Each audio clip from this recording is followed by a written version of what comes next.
The lights go down. The smell of popcorn is in the air. You're settling in for a couple of hours of pure escapism, a trip into a world created by writers, directors, and actors. But what if the story you're about to watch isn't a story at all? What if it's a memory?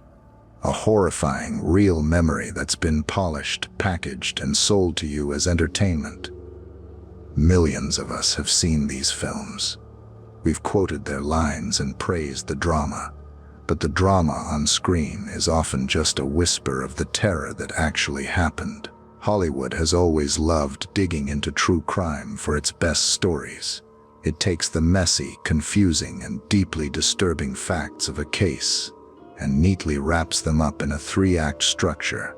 It gives us heroes, villains, and a clean ending that reality almost never provides. But in doing that, the horrifying truth can get buried. A monster can be turned into a charismatic anti-hero. A botched investigation can become a thrilling detective story. And the deep, lasting trauma of victims gets flattened into simple plot points. Tonight, we're pulling back the curtain. We're looking past the movie stars and dramatic music to uncover the chilling reality behind the camera. These are the stories you thought you knew. But we're going to show you what Hollywood left on the cutting room floor. From the cryptic taunts of a phantom who was never caught, to the quiet, suburban beginnings of a monster. This is the horrifying truth that Hollywood hid in plain sight.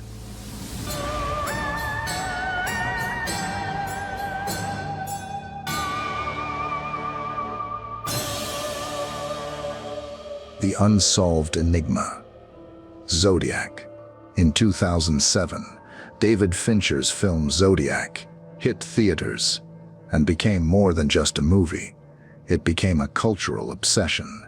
It's a perfectly crafted, atmospheric film that throws you headfirst into one of America's most terrifying and frustrating cold cases. The movie follows the desperate hunt for a ghost, a killer who haunted Northern California in the late 60s and early 70s, not just with violence, but with information. He was playing a game with the cops and the press, sending them cryptic letters and ciphers, promising he'd reveal his name, only to disappear back into the shadows, leaving nothing but fear behind him. The film, starring Jake Gyllenhaal, Mark Ruffalo, and Robert Downey Jr., perfectly captures the suffocating paranoia of the time. But the real power of the movie comes from one horrifying truth.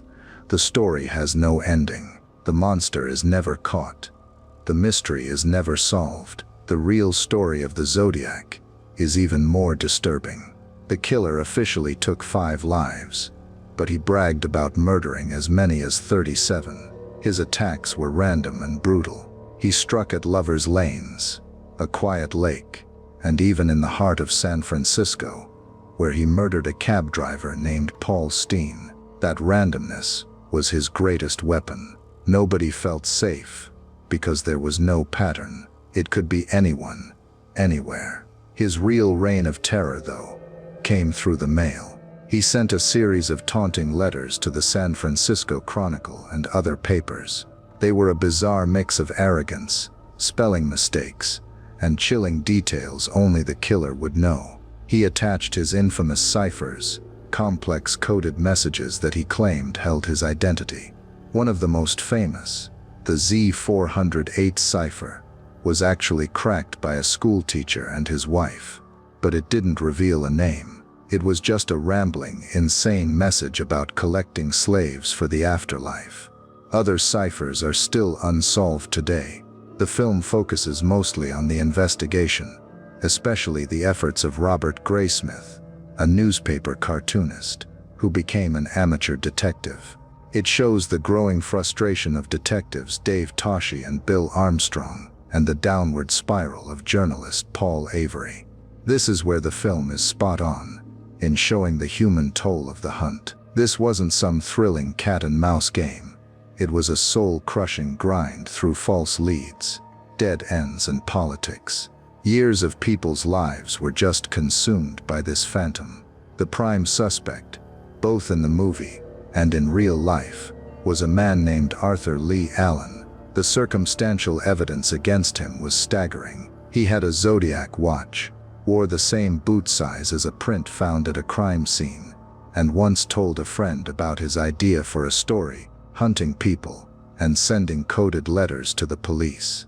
A survivor even identified him years later, but the hard evidence, the fingerprints, the handwriting, never matched.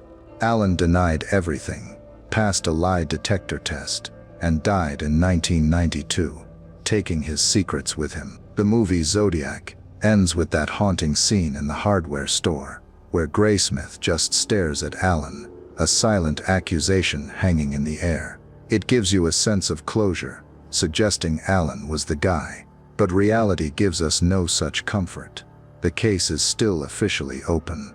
The letters stopped, but the fear never really went away. The film is brilliant because it doesn't try to solve the unsolvable. It makes you live with the uncertainty that has haunted an entire region for over half a century. Hollywood didn't have to invent a monster. It just had to show us the one who was already there, and the terrifying fact that he simply got away. The Monster Next Door. My Friend Dahmer. The 2017 film My Friend Dahmer is a deeply uncomfortable watch. It's based on a graphic novel by John Bachdurf, and it paints this strangely sad picture of a troubled teenager in 1970s Ohio. We see a lonely kid from a broken home who finds a weird kind of popularity with friends who think his bizarre behavior is hilarious. They even formed the Dahmer fan club, egging him on to fake epileptic fits and cause chaos. The whole thing plays out like a dark, twisted coming-of-age movie. But what Hollywood shows as a character study is really a prequel to one of the most gruesome killing sprees in American history. The friend in the title was Jeffrey Dahmer, a man who would go on to murder and dismember 17 men and boys. The film's quiet horror comes from knowing what this awkward, strange kid will become. Every single scene is soaked in dread. The true story, told by Bachdurf and later confirmed by Dahmer himself, is that the movie is chillingly accurate. This wasn't Hollywood taking liberties. This was reality being so disturbing it didn't need any embellishment. The real Jeffrey Dahmer was a boy lost in dark fantasies long before he ever killed anyone. His obsession with dissecting roadkill, which we see in the film, was very real. He would dissolve animal carcasses in jars of acid his chemist father kept around, driven by a morbid curiosity about how bodies worked. His isolation and his heavy drinking weren't exaggerated for the movie either. He was known for carrying a cup of whiskey and soda with him at school, drinking constantly to numb whatever was going on inside his head. The Dahmer fan club was real, and so were their pranks. Bachdurf and his friends really did use Dahmer as their personal court jester. Looking back, Bachdurf has talked about his immense guilt, realizing they weren't just laughing with a quirky friend. They were laughing at the symptoms of a mind that was falling apart. What the film captures so well is the total alienation of a budding psychopath. We see his growing obsession with a local jogger he fantasized about killing. In one terrifying moment he later described, he actually waited in the woods with a baseball bat to ambush the man, but the jogger just never ran by that day. The urge to kill was already there. The most horrifying part of My Friend Dahmer is how it ends. After graduation, his few friends leave for college, and Dahmer is left completely alone. The final shot is of him picking up a hitchhiker named Stephen Hicks. The screen cuts to black, but we all know what happened next. In June of 1978, just 3 weeks after graduating, Jeffrey Dahmer murdered Stephen Hicks, his first victim. This is the truth the film leads us to, but doesn't show. Hollywood chose to focus on the whys, the lonely, disturbing incubation period of a killer. It's a film about all the red flags that were missed by everyone. But this focus on his psychology can almost make you forget the brutality of his crimes. The real Jeffrey Dahmer wasn't some tragic, misunderstood kid. He was a predator who spent his teenage years feeding the monster inside him, the monster he chose to become the second the cameras stopped rolling. The crime that fooled a nation. Boston Strangler. In 2023, Hulu released Boston Strangler, a movie that took a famous, sensationalized crime and flipped the script. It stars Keira Knightley, but it's less about the killer and more about the two female journalists who refuse to let the story go. Knightley plays Loretta McLaughlin, a reporter who, with her colleague Jean Cole, was the first to connect a series of brutal murders and give the killer his infamous name. The film is a great newsroom drama, showing the insane sexism of the 1960s and the grit of two women who fought to make sure the victims weren't ignored. But behind this story of journalistic victory lies a deeply confusing and twisted truth about the crimes themselves. The story Hollywood tells is one of uncovering a conspiracy and questioning the official story. The real story is one of fear, confusion, and a mystery that for some people is still not completely solved. Between 1962 and 1964, a wave of terror hit Boston. 13 single women, from age 19 to 85, were murdered in their own apartments. There were usually no signs of forced entry, which led to the terrifying idea that the women were willingly letting their killer in. He would assault them and then strangle them, often with their own stockings, which he'd tie in a neat little bow. The entire city was panicked. As the film shows, Loretta McLaughlin and Jean Cole were crucial in shaping how the public saw the case. At a time when female journalists were stuck writing about home life and fashion, they pushed their way onto the front page. They pieced together the connections the police were too slow to see. Their editor at first dismissed the story, saying the victims were nobodies, which only made them more determined. They were the ones who theorized it was a single killer, coining the name the Boston Strangler years before the term serial killer even existed. The official story, the one that's been told for decades, points to one man, Albert DeSalvo. He was arrested in 1964 for a totally separate string of assaults. While in custody, he gave a stunningly detailed confession to all 13 of the Strangler murders. He knew things about the crime scenes that had never been made public. It seemed like the case was closed. But here's the twist. DeSalvo was never actually tried for the Strangler murders. His confession couldn't be used in court, so he was sentenced to life for the other crimes instead. Then he recanted his confession before being stabbed to death in prison in 1973. This is where the movie's theme of doubt really comes from. For years, investigators and the victims' families have been bothered by the inconsistencies. Why was there no physical evidence linking DeSalvo to the scenes? How could a known burglar suddenly become so charming that all these different women would let him in? The film leans hard into the theory that there might have been more than one killer. This theory actually gained a lot of traction over the years. Then in 2013, there was a breakthrough. Using DNA from a water bottle that belonged to DeSalvo's nephew, police created a familial DNA profile. They exhumed DeSalvo's body and tested it against DNA evidence found on the last victim, 19-year-old Mary Sullivan. It was a 99.9% match. It proved that Albert DeSalvo had raped and murdered Mary Sullivan, but that DNA only linked him to one of the 13 murders. While police now consider the case closed, for a lot of people, the DNA just makes the mystery deeper. Does it prove he killed them all? Or was he maybe a copycat who only committed the final murder? The movie ends on this note of uncertainty, suggesting the full truth died with DeSalvo. Hollywood focused on the journalist's quest for a more complicated story because it's more compelling than the messy, contradictory, and ultimately frustrating reality of the case. The film is a story about finding a voice, But the real story is about the chilling silence that still surrounds the deaths of 12 of the victims. The charmer with a dark secret. Extremely wicked. Shockingly evil and vile.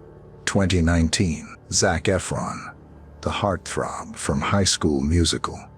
He seems like the last person you'd cast to play one of history's most monstrous serial killers. But in the 2019 film Extremely Wicked, Shockingly Evil and Vile, that casting is the entire point. The movie tells the story of Ted Bundy, but it does it from a really unsettling perspective, through the eyes of his longtime girlfriend Elizabeth Kendall. For most of the film, we see Bundy the way she did as a charming, smart, and loving partner. The film puts the audience in her shoes, asking that terrifying question, how could this person I love be capable of such evil? This approach makes for a great movie, but it also risks hiding the horrifying truth of who Ted Bundy really was. The film's title comes straight from the judge's words at his sentencing, but the movie itself mostly avoids showing the extremely wicked, shockingly evil and vile things Bundy actually did. The truth Hollywood hid isn't some big mystery. It's a list of horrors that the film strategically keeps just off screen. The real Ted Bundy was a terrifyingly efficient and brutal predator. While he was playing the role of the perfect boyfriend to Liz Kendall in Seattle, he was starting a reign of terror that crossed multiple states and left at least 30 women dead, though the real number is probably much higher. He was a master manipulator. He was handsome, well-dressed, and would often fake an injury, wearing a cast or using crutches to seem vulnerable and harmless. He'd lure young women to his Volkswagen Beetle and then bludgeon them. The film is based on Kendall's own memoir, and it's very accurate in showing her agonizing journey from love to suspicion. In real life, Kendall actually started having doubts much earlier than the film shows. When she saw news reports in 1974 about missing women, and a police sketch of a suspect named Ted who drove a VW Beetle, she felt sick. She'd seen the crutches in his apartment. She'd seen the plaster he used to make his fake casts. She was so overwhelmed that she called the police on him multiple times, long before he was ever a main suspect. For years she lived with this horrible feeling, trying to reconcile the man she loved with the monster she was afraid he was. The movie's biggest creative liberty is its final scene. Kendall visits Bundy on death row and demands the truth. He breathes on the glass between them and writes the word hacksaw, a horrifying, silent confession to dismembering one of his victims. It's a powerful movie moment, but it never happened. It was invented to give Kendall and the audience the dramatic confrontation she never got. Her last real conversation with Bundy was a phone call, years before his execution, where he came close to confessing but never told her the whole truth. By focusing on Bundy's charm,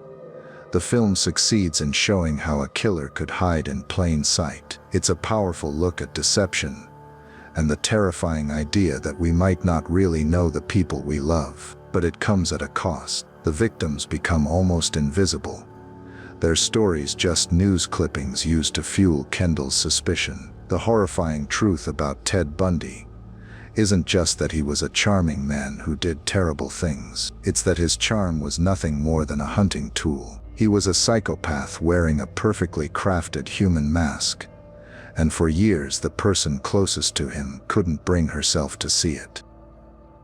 The heist that became a legend. The Brink's Job. In 1978, director William Friedkin, the guy who gave us The Gritty, The French Connection, and the terrifying The Exorcist, released a surprisingly fun little movie, The Brink's Job, starring Peter Falk. The film shows the legendary 1950 Brink's robbery in Boston as this charming, almost goofy caper pulled off by a gang of lovable, working-class guys. It's a fun, nostalgic movie about crooks who seem more like bumbling fools than dangerous criminals. But the Hollywood version, with all its charm, completely sands down the edges of a crime that was, at the time, called the crime of the century. The truth behind the Brink's job isn't a story of idiots who got lucky. It's a story of incredible planning, audacity, and the slow, paranoid breakdown of a perfect crime. On the evening of January 17, 1950, a group of men in masks and chauffeurs' caps slipped into the Brink's armored car building in Boston. In about 30 minutes, they walked out with over $1.2 million in cash and another $1.5 million in checks. That's like $30 million today. They were so quiet and so good that they left almost nothing behind. Just some rope and a single cap. This was no fluke. The gang, led by a career criminal named Anthony Fats Pino, had spent almost 2 years planning the heist. They watched the building constantly, learning the guards' routines and delivery schedules. In an unbelievably daring move, they repeatedly broke in at night to steal the lock cylinders from the doors, had a locksmith copy the keys, and then snuck back in to return the original locks. They even got their hands on the plans for the alarm system. By the time they went in for the real thing, they knew the building better than the people who worked there. The robbery shocked the nation. The FBI threw everything they had at the case. But for years they came up empty. The gang had made a deal. They would lay low, not spend any of the money, and wait for the 6-year statute of limitations to run out. After that, they could never be charged with the theft. And they almost made it. The perfect crime wasn't undone by brilliant police work. It was undone by human nature, greed and paranoia. The pressure of sitting on millions of dollars while still having to commit small-time crimes just to pay the bills started to get to them. The break in the case came from a gang member named Joseph Specs O'Keefe. He got arrested on an unrelated charge and started to get bitter, thinking his partners weren't sending him his fair share of the money for lawyers. He started writing angry letters, demanding cash, and hinting he might talk. The rest of the gang panicked and hired a hitman to take him out. The hit failed, but a wounded and terrified Specs O'Keefe knew he was living on borrowed time. So he made a deal with the FBI. With just days to go before the statute of limitations expired in January 1956, O'Keefe told them everything, implicating every single member of the crew. 8 of them got life sentences, and almost none of the money was ever seen again. The Brink's job gets the blue-collar feel of the criminals right, but what it glosses over are the years of intense planning and the paranoid pressure cooker these men lived in for 6 years. They weren't just lovable rogues. They were disciplined professionals who pulled off one of the greatest thefts in American history, only to be brought down by their own greed and distrust. The Hollywood story is a fun caper. The true story is a much darker lesson in how even the most perfect plan can be destroyed from the inside. The mob's inner circle. Goodfellas. As far back as I can remember, I always wanted to be a gangster. With that one line, Martin Scorsese's 1990 masterpiece Goodfellas throws us into the glamorous and violent world of the New York mob. The film is a cinematic shot of adrenaline, full of unforgettable characters like the ambitious Henry Hill, the dangerously charming Jimmy Conway, and the absolutely terrifying Tommy DeVito. For 2.5 hours, we are right there with them, living in the power, the money, and the brutality. Goodfellas is easily one of the greatest gangster films ever made. But the most incredible thing about Goodfellas is how much of it is real. The film isn't just based on a true story.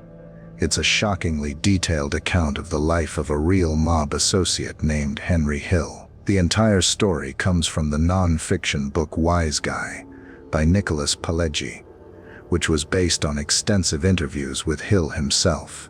And while the film is famous for its style, the truth it's built on is even uglier and more paranoid than Scorsese lets on. The real Henry Hill was, just like in the movie, a half-Irish, half-Sicilian kid from Brooklyn who fell in love with the mob life. Because he wasn't full-blooded Italian, he could never be a made man, but he became a key player in the Lucchese crime family. The characters of Jimmy Conway and Tommy DeVito were based on real, and even more dangerous gangsters, Jimmy the Gent Burke and Thomas Two Gun Tommy DeSimone. The film's biggest event, the massive Lufthansa heist at JFK Airport in 1978, was a real heist, and at the time, the largest cash robbery in U.S. history. A crew put together by Jimmy Burke stole almost $6 million in cash and jewels. That's over $20 million today. And just like the movie shows, the aftermath was a bloodbath. Burke got so paranoid that the others would talk that he started murdering almost everyone involved. That horrifying montage of bodies turning up all over the city was brutally real. According to Henry Hill himself, the movie is incredibly accurate, right down to conversations and the furniture in the mobsters' houses.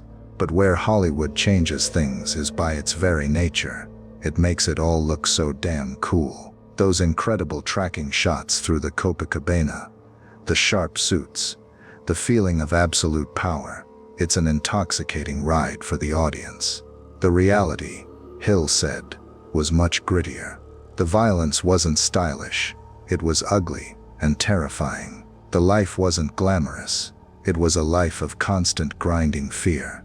Everyone was always looking over their shoulder, wondering who was going to get whacked next, or who was going to flip and become an informant.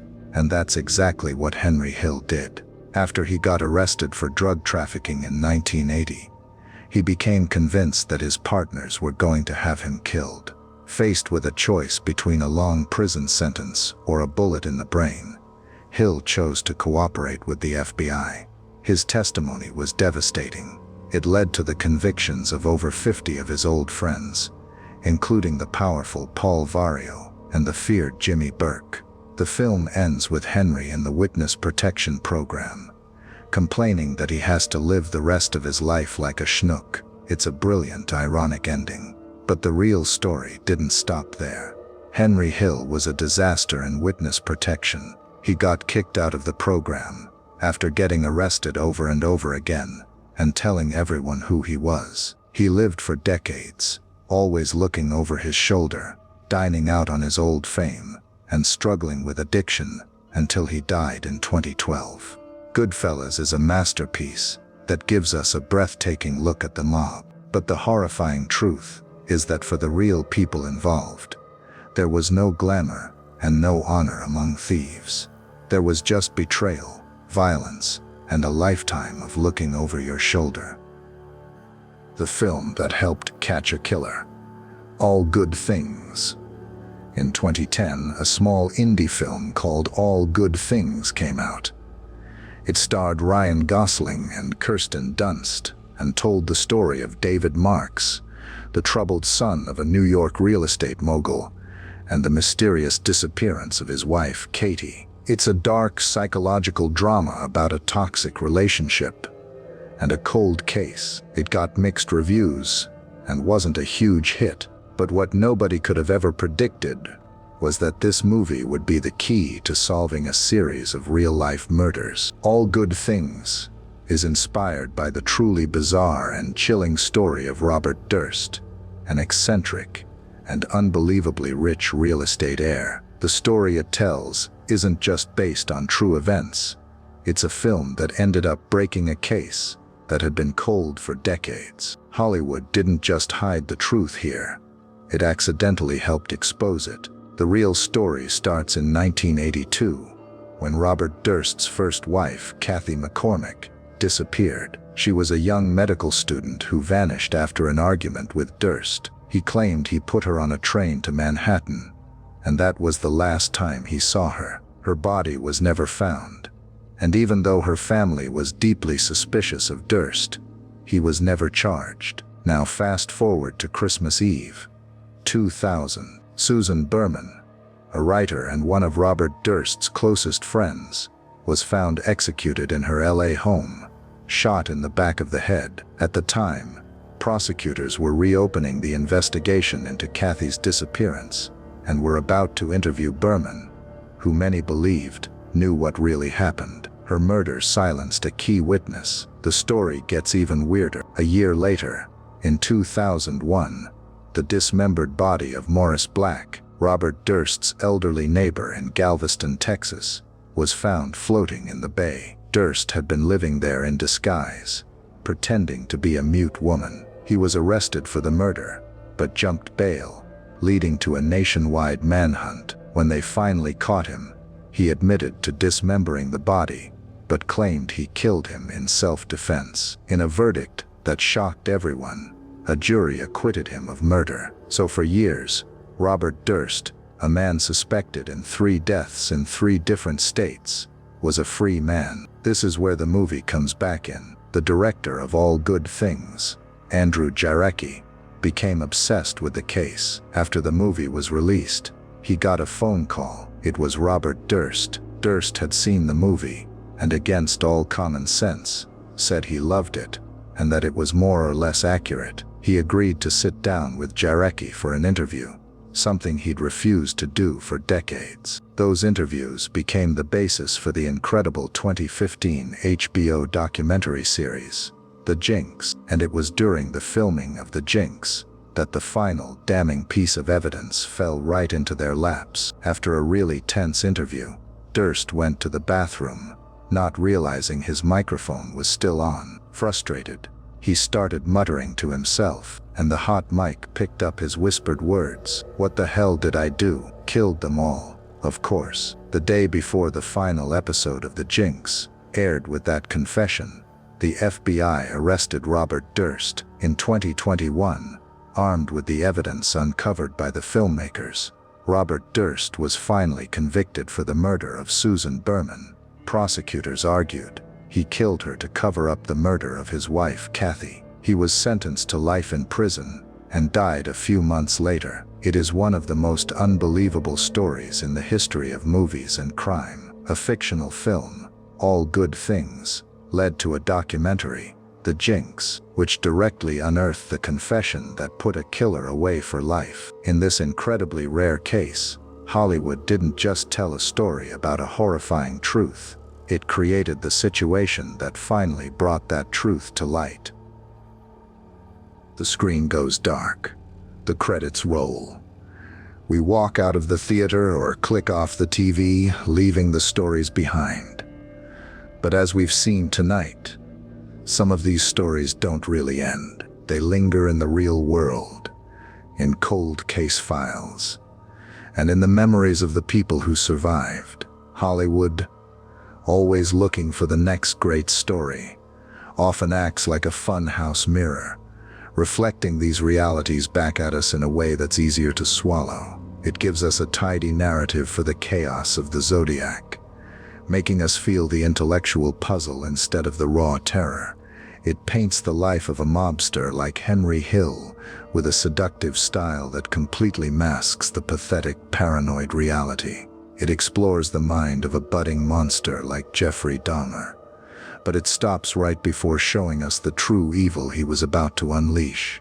These films are more than just entertainment. They shape how we think about good, evil, and all the messy gray areas in between. They show us how easily charm can be used as a weapon, how badly institutions can fail, and how the search for truth can become an obsession that destroys lives.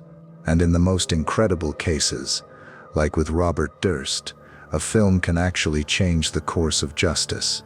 The stories we've looked at tonight prove that the truth is almost always stranger, darker, and way more complicated than fiction. So the next time you settle in to watch a movie based on a true story, just remember what you heard here. Ask yourself, what parts of the truth were left out? What rough edges were smoothed over to make a better story? And why? Because so often, the most horrifying truth isn't what's on the screen, but what was deliberately hidden from it. If you want to keep uncovering the dark secrets behind the silver screen, make sure you subscribe and hit that notification bell so you don't miss our next investigation. And we want to hear from you. Let us know in the comments what movie's true story shocked you the most.